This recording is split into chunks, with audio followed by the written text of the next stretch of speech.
Hello, dear students. You all are welcome to the class of cost accounting. Our topic for today it is break-even point. Break-even point. It is very familiar to you as your PG students. നമ്മൾ പല സ്ഥലത്ത് പഠിച്ചിട്ടുണ്ട് break even point. കഴിഞ്ഞ ക്ലാസ്സിൽ ഞങ്ങൾ discuss ചെയ്തത് CVP analysis ആണ്, cost volume profit analysis. അതിന്റെ കമ്പോണൻസ് ആയിട്ട് അതിന്റെ എലമെന്റ്സ് ആയിട്ടാണ് ബ്രേക്ക് ഈവൻ പോയിന്റും കൂടി പറയുന്നത്. Okay, let us check what it is. Break even point. It is that point at which volume of production where the total cost equal to total sales.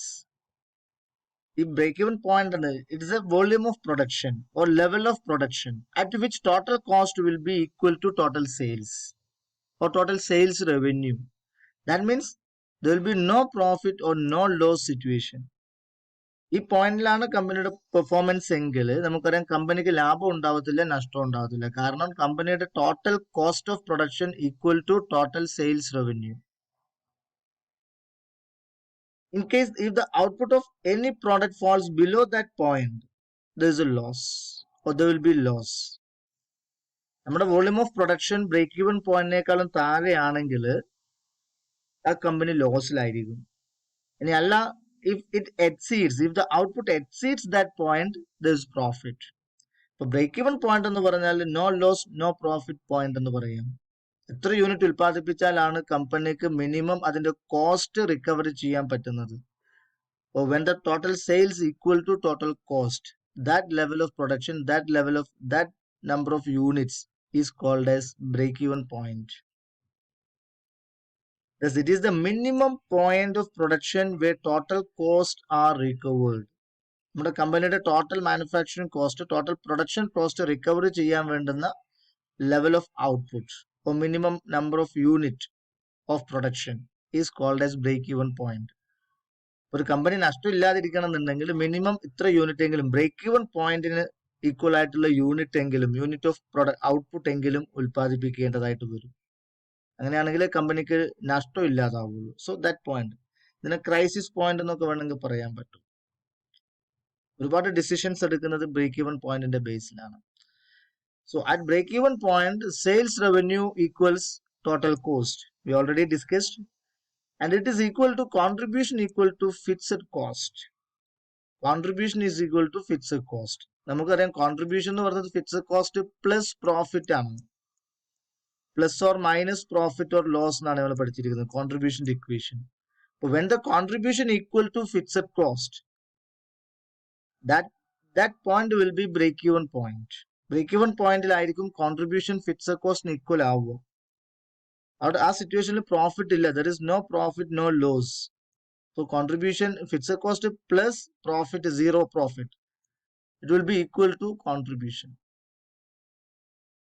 This is the equation to find out break even point. രണ്ട് തരത്തിലുള്ള ഒരു break even point നമുക്ക് യൂണിറ്റിൽ പറയാൻ പറ്റും. Unit of output, എത്ര unit ആണ് ഉൽപ്പാദിപ്പിക്കേണ്ടത്, അല്ലെങ്കിൽ ഇൻ സെയിൽസിൽ പറയാം. ഇൻ യൂണിറ്റ് ആണെങ്കിൽ it is fixed cost divided by contribution per unit. Contribution നമുക്കറിയാം selling price minus variable cost, it is equal to contribution. So fixed cost divided by contribution per unit. ഇതാണ് break even point in യൂണിറ്റിൽ പറയുന്നത്. ആ കിട്ടിയിരിക്കുന്നതിന് into selling price per unit multiply ചെയ്ത് കഴിഞ്ഞാൽ നമുക്ക് break even point in സെയിൽസിൽ കിട്ടും, ഇൻ വാല്യൂയിൽ കിട്ടും. Number of units of break even point into selling price. അല്ലെങ്കിൽ ഇങ്ങനെയും പറയാം കുറച്ചുകൂടി ഷോർട്ട് ആയിട്ട്, fixed cost divided by PV ratio. അപ്പൊ BEP ഇൻ സെയിൽസ് കിട്ടും, BEP ഇൻ വാല്യൂയിൽ പറയാൻ പറ്റുന്നു. Okay, so this is the equation. Fixed cost divided by contribution per unit, you will get break even point in units. Or fixed cost divided by PV ratio, you will get break even point in sales value. മറ്റൊരു equation നമുക്ക് പറയാൻ പറ്റും വേണമെങ്കിൽ, break even sales is equal to actual sales minus margin of safety. Margin of safety എന്ന് പറഞ്ഞാൽ നമുക്കറിയാം it is the sales above the break even sales. Break even പോയിന്റിന് മുകളിലുള്ള സെയിൽസിനെയാണ് മാർജിൻ ഓഫ് സേഫ്റ്റി എന്ന് പറയുന്നത്. So actual sales minus margin of safety is also break even sales. Then By using break-even point equation, we can take some other decisions. Managers can take decisions. Calculation of sales volume to earn a desired level of profit.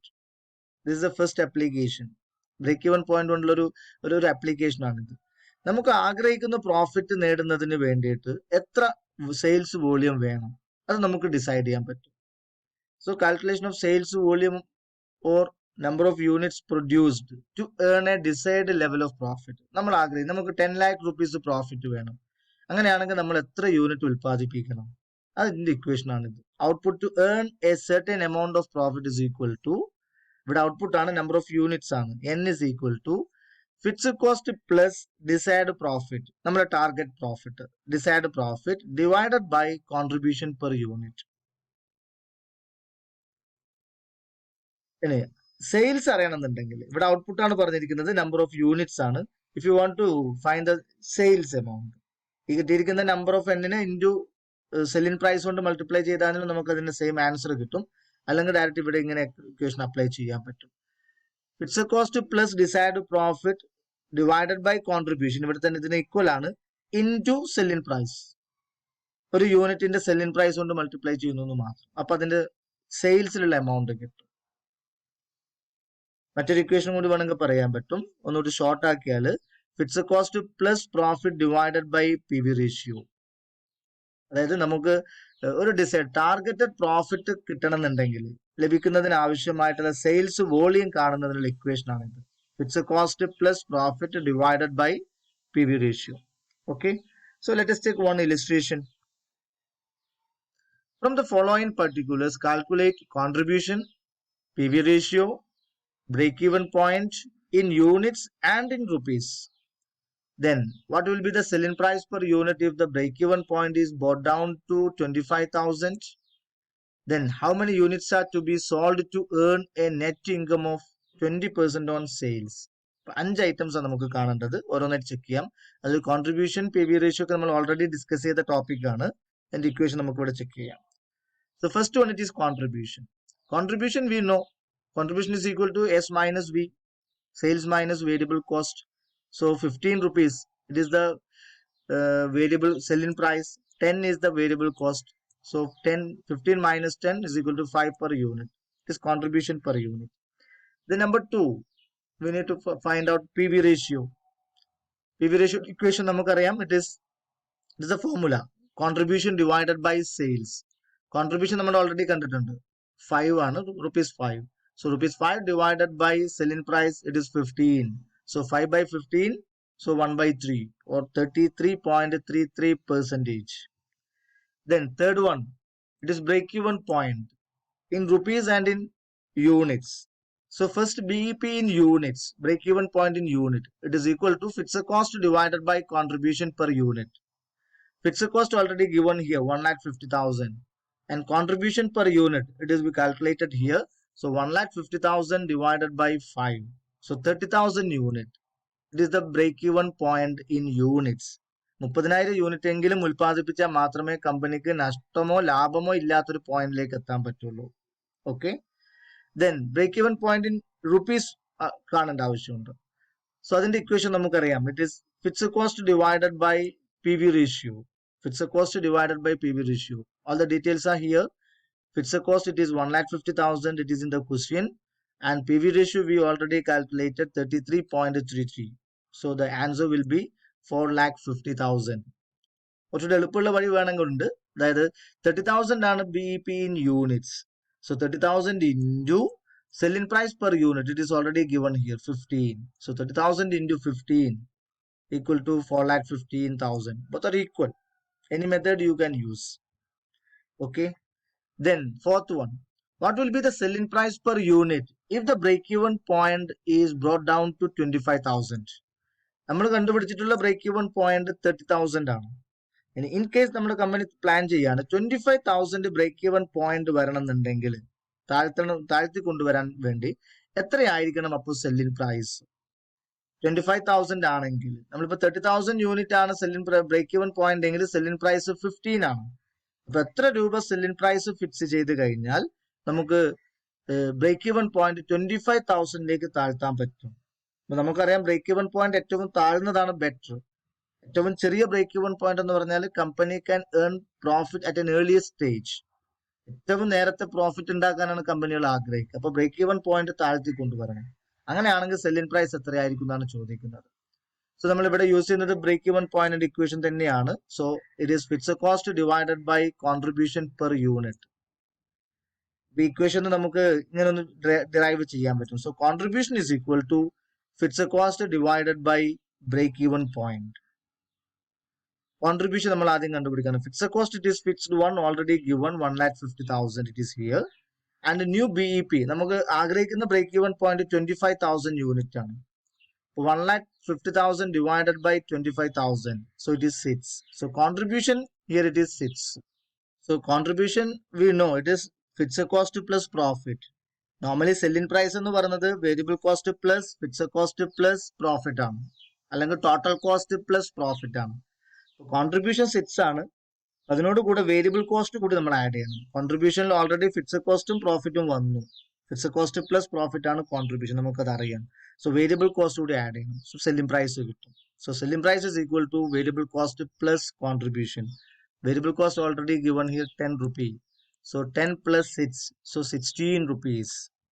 അപ്പൊ ഞങ്ങൾ selling price 1 രൂപ വർദ്ധിപ്പിക്കുകയാണെങ്കിൽ ഞങ്ങളുടെ break even point 30,000 നിന്ന് 25,000 ആക്കിയിട്ട് താഴ്ത്തി കൊണ്ടുവരാൻ പറ്റും. Okay, then last one more question is there. How many units are to be sold to earn a net income or net profit of 20% on sales? നമുക്ക് സെയിൽസിന്റെ 20% profit കിട്ടണം. ആൻഡ് സെയിൽസിന്റെ 20% പ്രോഫിറ്റ് കിട്ടണം എന്നുണ്ടെങ്കിൽ നിങ്ങൾ എത്ര യൂണിറ്റ് ഉൽപ്പാദിപ്പിക്കണം? ഇതാണ് ക്വസ്റ്റ്യൻ. അതിന്റെ equation നമുക്ക് അറിയുന്നതാണ്. This is the equation. Output to earn a certain amount of profit, that is equal to fixed cost plus desired profit. Desired profit എന്ന് പറയുന്നത് സെയിൽസിന്റെ 20% ആണ്. Desired profit divided by contribution per unit. Okay, let us check. So here output to earn, number of units to produced. So N is equal to fixed cost, we know it is 1,50,000. Then desired profit, it is 20% of sales. So 20% of sales is equal to number of units produced into selling price.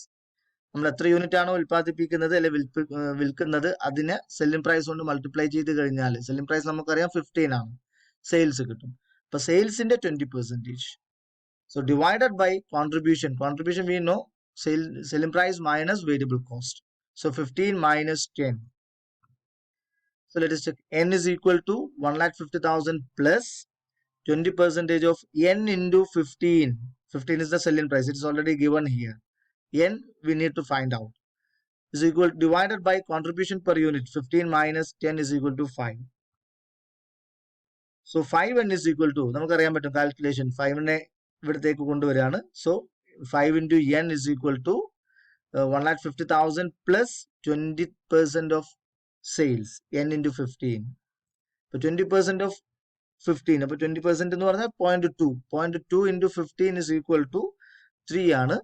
So 5N is equal to 1,50,000 plus 3N. ബാക്കി calculation നമുക്കറിയാം. 5N minus 3N is equal to 1,50,000. So 2N. So N is equal to 75,000 units. അപ്പോൾ 20% സെയിൽസിന്റെ 20% profit earn ചെയ്യണമെന്നുണ്ടെങ്കിൽ company എത്ര unit ഉൽപ്പാദിപ്പിക്കണം? 75,000 unit ഉൽപ്പാദിപ്പിക്കണം. അതാണ് total number of units produced. അങ്ങനെയാണെങ്കിൽ നമുക്ക് കമ്പനിക്ക് 15 രൂപക്ക് തന്നെ സെയിൽസ് നടത്തി കഴിഞ്ഞാൽ സെയിൽസിന്റെ 20% പ്രോഫിറ്റ് ആയിരിക്കും. Okay, that's all. ഈ രീതിയിലാണ് ഈ ക്വസ്റ്റ്യൻ ചെയ്യുക. Okay, thank you all.